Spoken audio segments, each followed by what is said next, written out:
How to evenly space rows in Excel. Hi everyone, it's Sophia to assist you today. Without any delay, let's jump right in.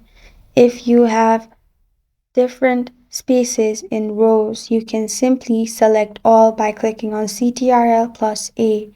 After that, right click and then you will find row height. In row height, you can add any numbers you want. I'll simply type 1, 2, 5 and then press on OK. After you press on OK, it will be evenly spaced rows. As you can see, you can change row height to any numbers you want. It's all evenly done, and that's how to evenly space rows in Excel. Thank you for joining me today. If this video helps you out, please leave a like and subscribe for more. Got a question or want to suggest a topic? Comment below. I am Sophia signing off. Until next time.